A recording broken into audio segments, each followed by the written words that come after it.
Hello and welcome to Infinity. I'm Charlie Seraphin. For the next half hour, we're going to be exploring the mystical experience and other altered states of consciousness.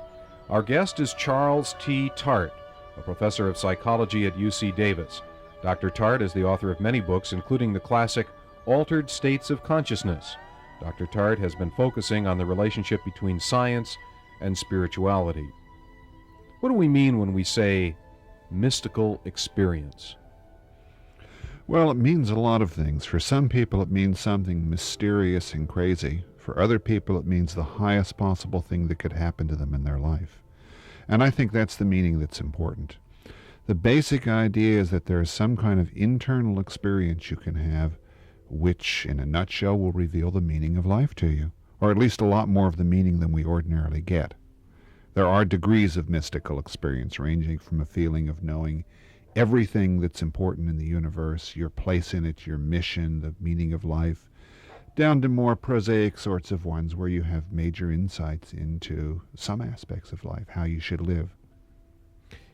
When we talk about a mystical experience, is there a physical reality that's involved in that? And my mystical experience would be knowing, this is hypothetical, but knowing that something was going to happen, or the pitcher on the mound was going to throw a curveball. I anticipated that, therefore I hit a home run, and that was the greatest thing that ever happened to me. Yeah, I think we'd be better off calling that a psychic experience. I mean, you're talking about predicting the future or clairvoyantly knowing some at a distance. Those are real experiences that happen, but they're not mystical experiences, because mystical experiences are primarily concerned with meaning, not with facts. I mean, you can't say that your life would be terribly enriched by knowing the license number of a car parked in some lot somewhere that you couldn't know with your physical senses. All right, that might be mysterious, but you wouldn't say, and now I'm a changed person.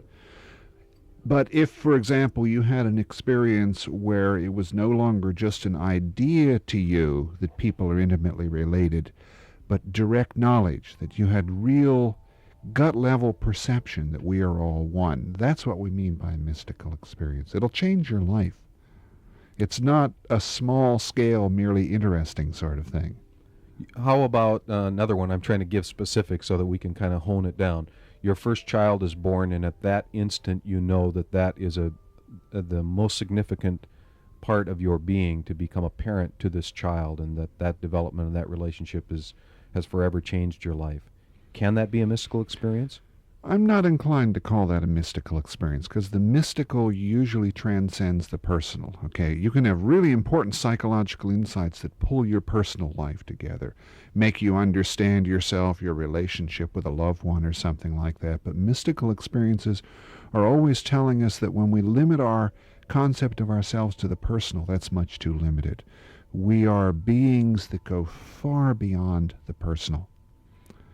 Now, there's a little hesitation in saying that, because I'm just remembering that all the people who've had mystical experiences say you can't really describe them adequately in words. The classical description of this is from Lao Tzu. It says, those who talk about mystical experiences don't know what they're talking about. Those who know don't talk. Now, that's nice as sort of a pure case, but what do you do on radio? I mean, a clever look in total silence is not appropriate. We can talk about them. We can use the words as pointers to remembering something about experience, or to guide people to a certain kind of experience. But as soon as we think the words finally describe the experience, we've blown it. Words are a very small part of reality. The mystical experience is about much more of ourselves. It can't be fitted down into that small framework. Can we go back in history and find an individual who had a mystical experience and kind of talked about what the end result of that was, if not what actually happened? Take the leader or founder of any of the great religious traditions, Mohammed, Buddha, Jesus. These are all people who had mystical experiences. They went into some sort of altered state of consciousness and had tremendous insights into the nature of life in the universe. It changed their lives, and in their attempts to talk about it, they changed other people's lives. Now, they didn't really communicate the mystical experience per se. They said, I've had this experience that doesn't really translate, but it has implications for what we do in everyday life.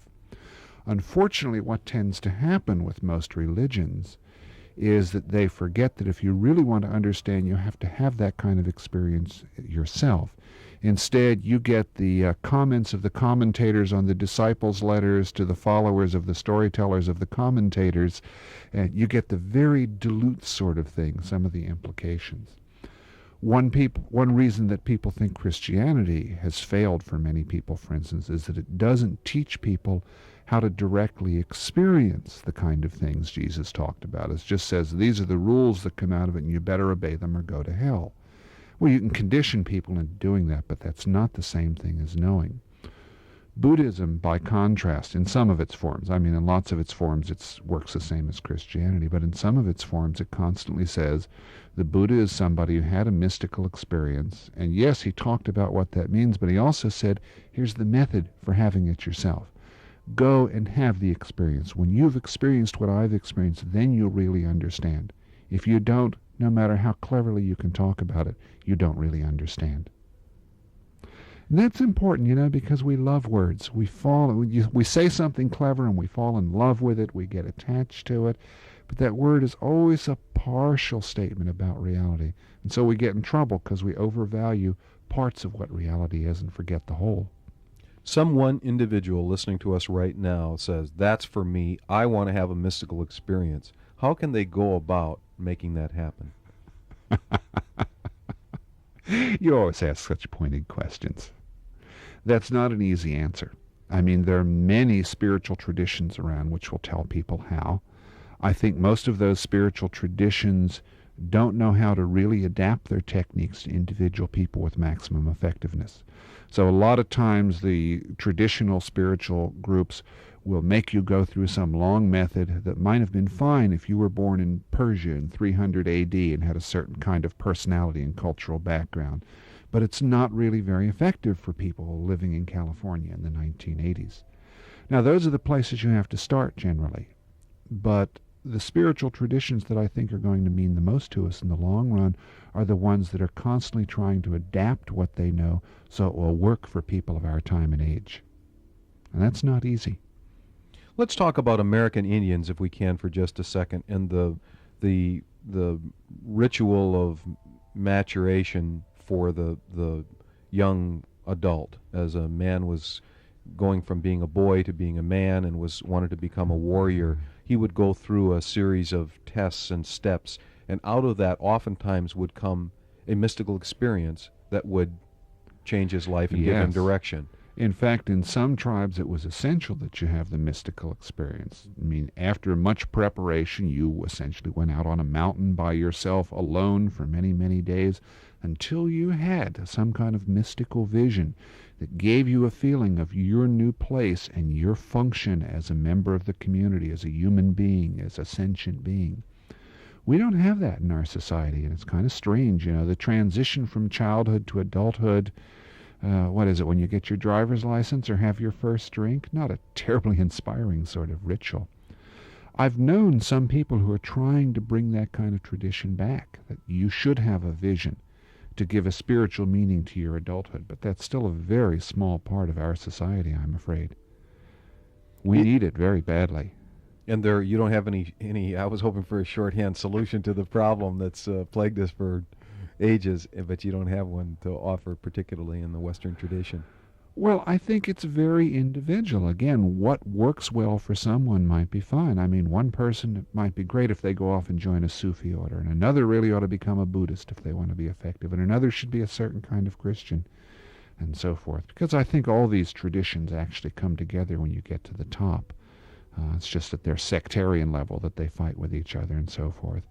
I would like to see scientific research done someday about what kind of personality responds effectively to what kind of spiritual tradition, so that someday you could give people a test and say, don't do Zen meditation. Zen meditation never works for your kind of person, but Sufi dancing is really effective. And for another person, you might say, never do Sufi dancing. Your kind of personality goes psychotic half the time they do Sufi dancing. Never, but Zen meditation is good or something. I wish we knew how to do that, and I think it's vital that we learn how. I'm convinced many of the sicknesses of our age, the psychological sickness, comes from the fact that we've lost our spiritual borings. And we live in a materialistic kind of world that is not at all satisfying, that gives no real meaning to life. And we've got to recover a spiritual tradition. And we can't just take those from the past. We've got to grow our own. But that's going to be a long process. That's why I'm not giving you a simple answer. Okay. If we can't tell people what to do in order to have a mystical experience, can we go at it from the other side? And have we been able to determine what causes that mystical experience to occur? Sometimes we have an idea. Okay, if someone has obviously practiced some kind of Buddhist meditation for 20 years, for instance, and finally says they've become enlightened, we're certainly inclined to say the meditation had a lot to do with it. So if someone's trying, certainly one of the meditative traditions or something like that may help. On the other hand, we certainly know of people who've had mystical experiences for no obvious apparent reason. One of the classic books in this was by a man named R.M. Buck, who wrote a book called Cosmic Consciousness. And he'd been interested in philosophic and religious questions about the meaning of life, but I don't recall that he ever systematically practiced anything. And one day, riding in his carriage, wham, his whole existence was transformed. He found himself in living fire, as it were, seeing these meanings in the universe and all that. It'd be very hard to say what the cause is there. Clearly, wanting it is helpful, but the mystics themselves often say it's partially what you do, and partially a question of grace, of something beyond ourselves deciding to give us a helping hand, as it were. I personally like Gurdjieff's idea, where he said to work as if everything depends on work. Assume that nothing's going to happen unless you make it happen and you're responsible and all that. But he also said pray as if everything depends on prayer. Just hope that something will also help you, because your efforts alone may not be sufficient. Don't use one as an excuse for not doing the other. Is it true that I guess as an offshoot of what you've just said, that some people would work for years and years and years in various traditions hoping to have some kind of a mystical experience and come up with a blank, and other people who never gave it a moment's thought, whammo, they have a mystical experience? It is true. And in fact, there's so much unknown about what actually makes it happen that I would be suspicious of any tradition that said, we guarantee you an enlightenment experience. I think that's a very funny statement to make. That's not being realistic. Is there some kind of funny business going on here? Have we done any laboratory work on trying to quantify or capture that mystical experience, before and after studies, with someone who has a mystical experience, so that we can say, we don't know exactly what happened, but their heart rate is different now than it used to be, that their brain waves are a little different than they used to be, or out of the ordinary? We've just made a bare beginning at that. For instance, in my Altered States of Consciousness book, there's a chapter by a psychiatrist named Arthur Dykman, now works in Mill Valley actually, who experimentally studied meditation. He took people, who were ordinary Americans, not into meditation, and had them do a systematic meditation practice day after day, and psychologically evaluated them as they went along, and found some of the beginnings of mystical experiences, changes in the way they perceive the world and the like. And there are a few more things like that, but we're really at the beginning of looking for mystical experience. It doesn't lend itself to a quick and neat laboratory experiment. You have to look at people who are extremely motivated, who are going to put in lots of practice, not, a college sophomore brought in for a 1-hour experimental session. Is this directedness, when you go toward an enlightening experience or a mystical experience, does that affect the form of the experience itself? In other words, if someone were to take a specific path and go toward it, is their mystical experience somehow different than the person who really wasn't trying for it but landed one anyway? That's at least partially true. Now, all the mystical traditions usually say the ultimate mystical experience is always the same, but they recognize there are graded experiences on the way, and those graded experiences can certainly be influenced by the path you take. Look at near-death experiences, for instance, which are excellent examples of mystical experiences. Not one I recommend anybody try, incidentally, because the near part is very tricky in that. And if you don't work it right, there won't be any experience you can tell anybody about. But for instance, in the near-death experiences, it's very common for people to encounter some sort of intelligent being, a very loving, compassionate being that seems to be a shining light and that totally understands them. That aspect of the experience is common, but when they name it, their own tradition is liable to show. A Christian is liable to say, I met Jesus. A Jew is liable to say, I met an angel.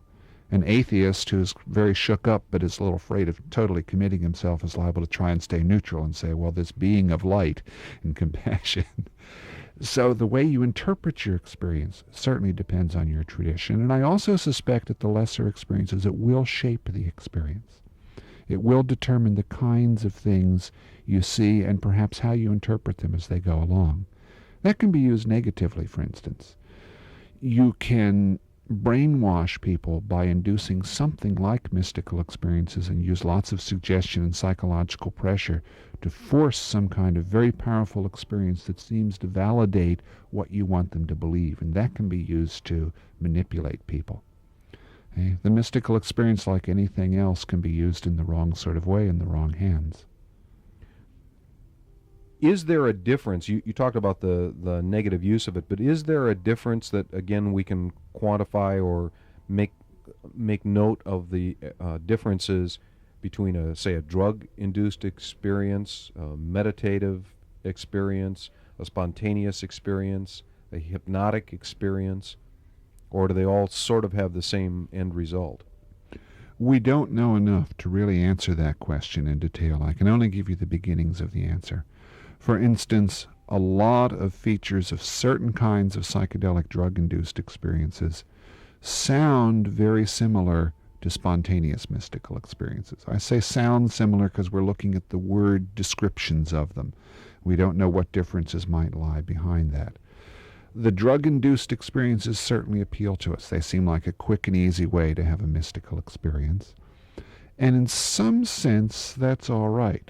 The trouble is that the drug-induced experiences, because they come so easy and go so easy, as it were, may not have any real transforming effect. People will just want more experiences or abuse the experience because they didn't do any kind of systematic discipline and training to get there in the first place.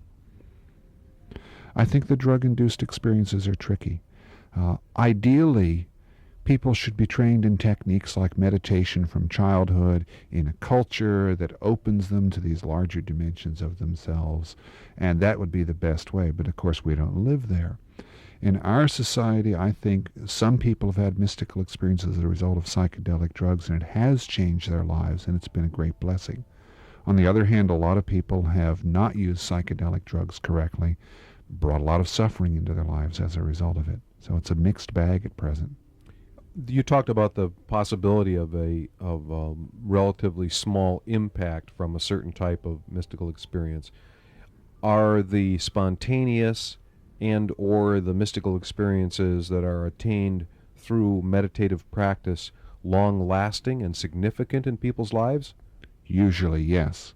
Because in the first place, they've been expecting them, they have a framework to interpret them in, and they have some guidelines from their mystical tradition on how to make this happen in life.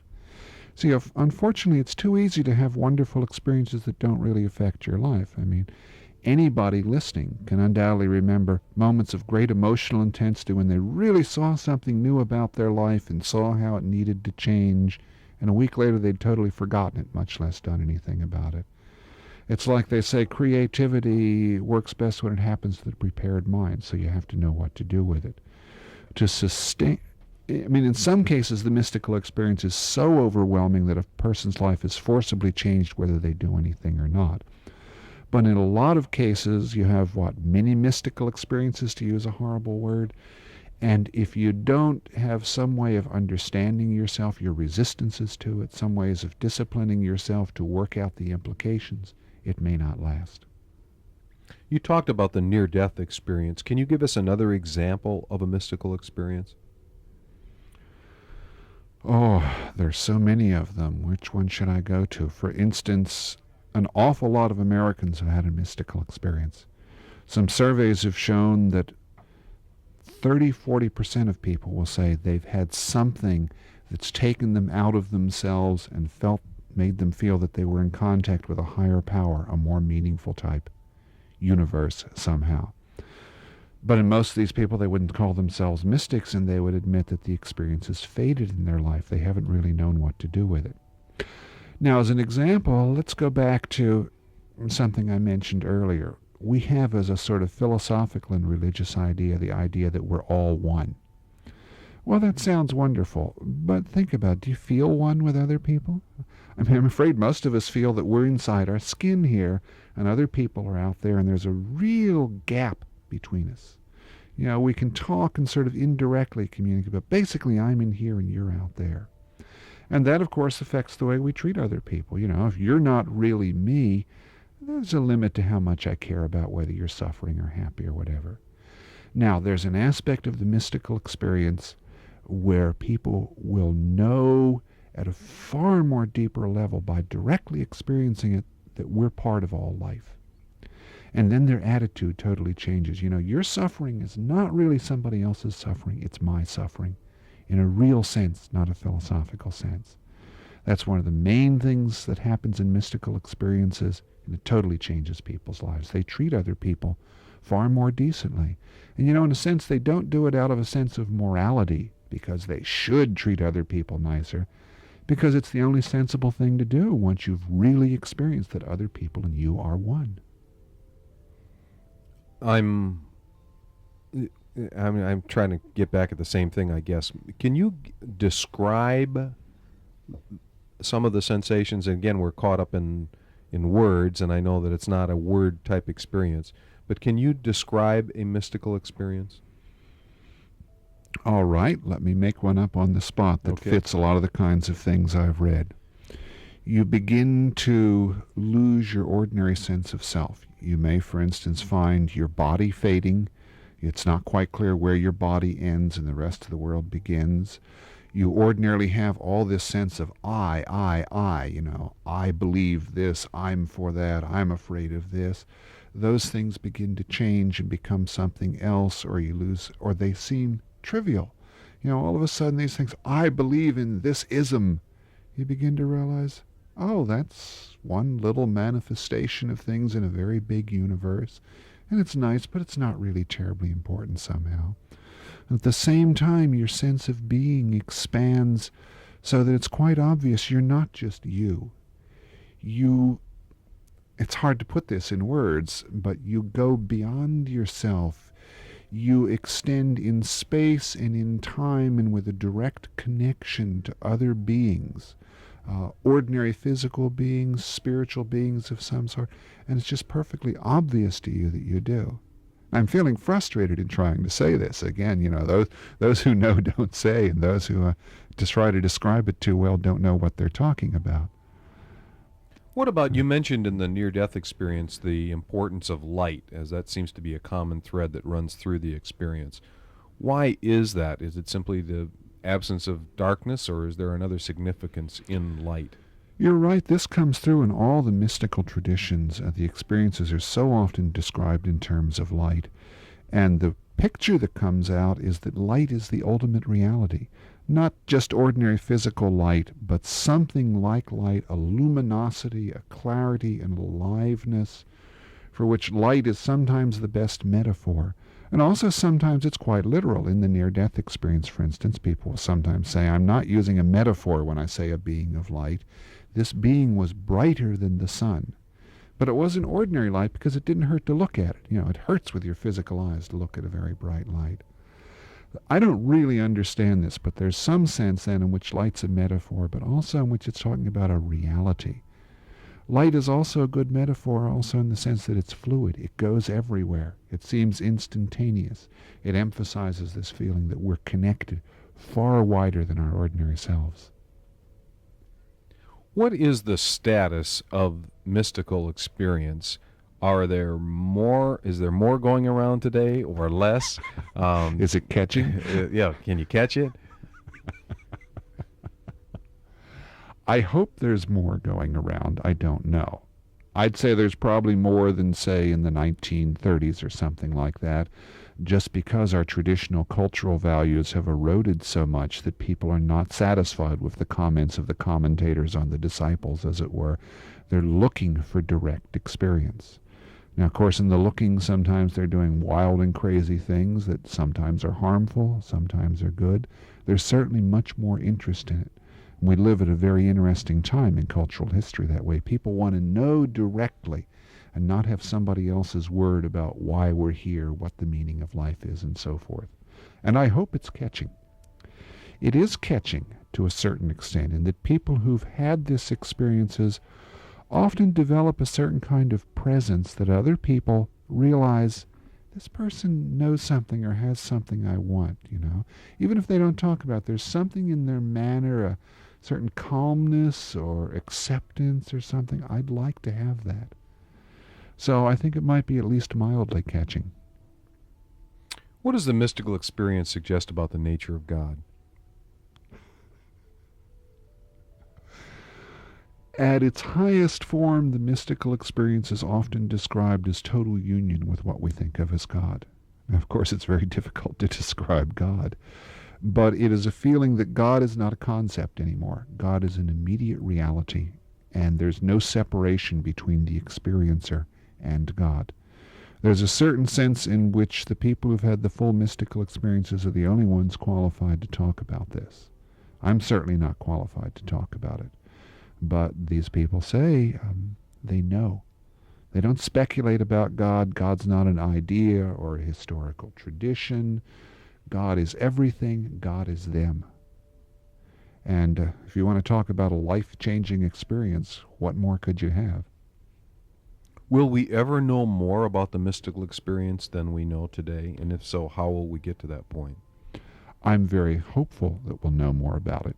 Partly we'll know more about it because some of the active mystical traditions are taking root in our country. Tibetan Buddhism, for instance, other kinds of Buddhism are now actively teaching so many people to meditate. And in fact, Buddhists are often teaching various Christian communities how to meditate, feeling they're sorry we've lost our own tradition of how to get in direct touch with things.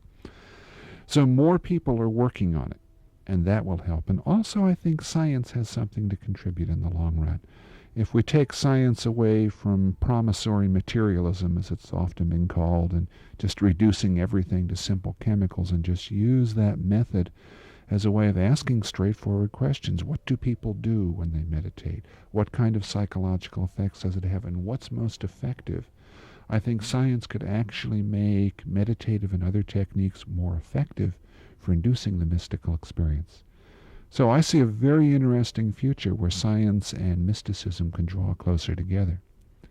It's funny, first-class scientists that I know and people who are really into mysticism and who speak from experience get along very well with each other. Third-rate scientists and third-rate religionists, as it were, people who just say, I believe this because I better or else. These are the people who quarrel with each other, who feel threatened by each other. But not the people who know how to use the tool of either science or mysticism. They realize it's a big universe. We don't know much. We're open to everything. Let's learn. Is there a verification process that's ongoing between first-rate mysticists and first-rate scientists? It's too early to say that. Let's say they're getting acquainted with each other. They're beginning to look at each other's world. How critical is motivation? Do you have to have the highest motivation going in order to have a mystical experience? No. It helps, but again you come back to these people where we don't really understand why the mystical experience happened. And mystics themselves sometimes say that some being on the other side or God has decided it's time for you to change. And your motivation may have had nothing to do with it, but it's sort of, hey fella, look at this. It's time to notice something.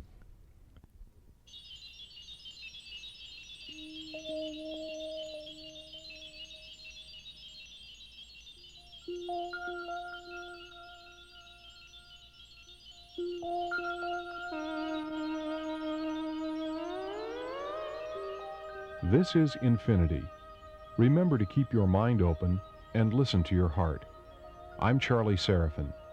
Thank you for listening.